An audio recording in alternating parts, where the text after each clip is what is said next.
వెంకటలక్ష్మి అండి. ఇదే పని చేస్తుంటారమ్మా? ఇదే పని చేస్తున్నాం. ఏం అల్లుతారమ్మా వీటితో? మేము చేటలు వెళ్తామండి, గాబులు వెళ్తాం, గంపలు వెళ్తామండి. ఇప్పుడు ఆకుమోస తొట్లండి జాలలో, ఇప్పుడు అయ్యే వెళ్తున్నామండి ప్రస్తుతానికి. ఎంత వస్తుందమ్మా రోజుకి? రోజుకి 500 మిగులుతాయండి. ఇంటి దగ్గర ఉండి చేసుకుంటాం. అంటే ప్రెజెంట్ అంతా ప్లాస్టిక్ వాడుతున్నారు కదమ్మా, వాడుతున్నారు ఈ వస్తువులు? వాడుతున్నారు, ఏదో పలసగానండి. ఇది వరకు అంత ఇది లేదండి. ఇప్పుడు ఇది వరకు అంత ఇది లేదండి. ఇప్పుడు చంద్రబాబు నాయుడు గారి ప్రభుత్వం వచ్చి 6 నెలలు దాటింది. ఎలా ఉంది 6 నెలల ప్రభుత్వం? బాగానే ఉంది. ఏం బాగాలేదని పల్లెల్లో తిట్టుకుంటున్నారంట చంద్రబాబుని అనవసరంగా ఓటేసామని. మాకైతే బాగానే ఉందండి. గత ప్రభుత్వమే బాగుండేది, డబ్బులు వేసేవాడు జగన్, ఇప్పుడు చంద్రబాబు వచ్చి వేయట్లేదని చెప్తున్నారు. నిజమేనా? ఉన్నారు కదండి, అది చేసేయని మంచిగా చేస్తున్నారు. రోడ్లు అయ్యే వేస్తానంటున్నారు, అన్ని శుభ్రం అవుతాయి కదండి, మంచిదే కదండి. ఎట్లా ఉండేవమ్మా రోడ్లు? అసలు బాగుండే కదండి. మేము సరుకులు తేవాలంటే ఎక్కడికి వెళ్ళాలంటే మార్కెట్కి వెళ్ళాలంటే మేము రాజమండ్రి వెళ్తామండి. దేనికన్నా వెళ్ళాలి. రాజమండ్రి వెళ్ళే రోడ్డు ఎలా ఉండేది? ఇది వరకు బాగుండేది కదండి, ఇప్పుడు కొంత అంత పర్వాలేదండి. పర్వాలేదండి, బాగుండేది కాదు. అసలు బాగుండేది కదండి. పట్టించుకోలేదా గతంలో రోడ్డు? లేదండి, పట్టించుకోలేదండి. ఇప్పుడు బాగానే ఉందండి రోడ్డు. రాజమండ్రి వెళ్తే ఇది వరకు అయితే మేము గోపాలపురం నుంచి తిరిగి మళ్ళీ ఇలా అటు తిరిగి వెళ్ళేవాళ్ళం అండి. ఇప్పుడైతే ఇటు నుంచి వెళ్తున్నామండి, పోలవరం నుంచి వెళ్తున్నామండి రాజమండ్రి దేనికన్నా కావాలన్నా.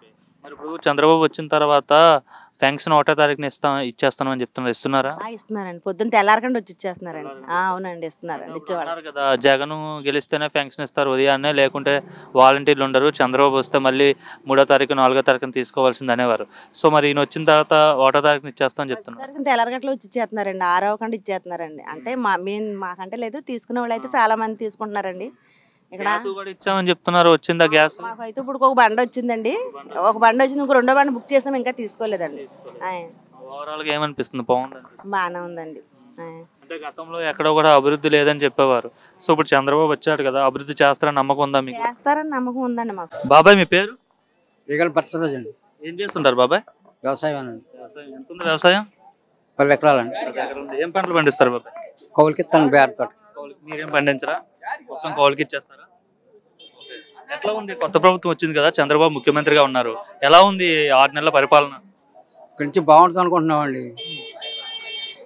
గతంలో ఎట్లా ఉంది జగన్మోహన్ రెడ్డి పాలనలో? గతంలో రైతులను ఏమి చూడలేదండి, రైతులకి ఏమి సౌకర్యం లేదండి.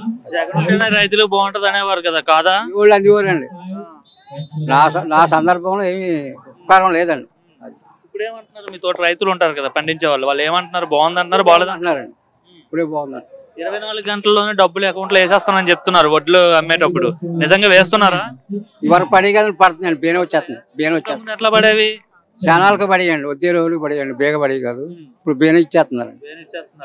అంటే మీరు చాలా మంది పెద్దలతో, మీ వయసు వాళ్ళతో మాట్లాడుతారు కదా, అంటే ఫంక్షన్ వచ్చేటోళ్ళు ఇట్లా చాలా మంది ఉంటారు కదా, ఏమంటారు? వాళ్ళంతా సంతోషంగానే ఉన్నారా? బాగానే ఉన్నారు. చంద్రబాబు బాగానే ఉందంటున్నారు. బాగానే ఉందంటున్నారు. గతంలో ఎలా ఉండేది అసలు? జగన్మోహన్ రెడ్డి ఉండేటప్పుడు 5 ఏళ్ళు ఉన్నాడు కదా, ఎలా ఉండేది పరిపాలన? పరిపాలన ఎలాగంటే రైతులకి ఏమి పెద్ద సౌకర్యం లేదండి. అంతా కొంచెం ప్రభుత్వం అంతా అడ్డుగోలుగా, నూలుకొన్నాడు భూమి, నూలుకెళ్ళినట్టు నూలేమో ఇక ఇదైనట్టు ఆ రకంగా ఉండేదండి. మరి చంద్రబాబు వచ్చాడు, రాష్ట్రం కావచ్చు, పిల్లలకి ఉద్యోగాలు కావచ్చు, ఇవన్నీ వస్తాయి అనుకుంటారా? వస్తాయని అనుకుంటున్నామండి. అన్నీ ఉన్నాయి, ట్యాక్సన్లు అన్ని బాగానే వస్తున్నాయి. పంటలు బాగానే పండాయి ఈ సంవత్సరం. పంటలు పండియండి, రేట్లు కూడా పెరిగినాయండి ఈ సంవత్సరం. దాని రేటు బాగా పెరిగిందండి. చంద్రబాబు వస్తే కరువు వస్తుంది, పంటలు పండవు, రైతులకు మంచిది జరగదని చెప్తుంటారు కదా, దానికోసం ఏం చెప్తారు మరి? ఈ సంవత్సరమే పంట బాగా ధాన్యం రేట్లు బాగా పెరుగుదల ఉందండి. డబ్బులు కూడా బియ్యపడుతుందండి ఎక్కువ. రైతులంతా హ్యాపీగా ఉన్నారు.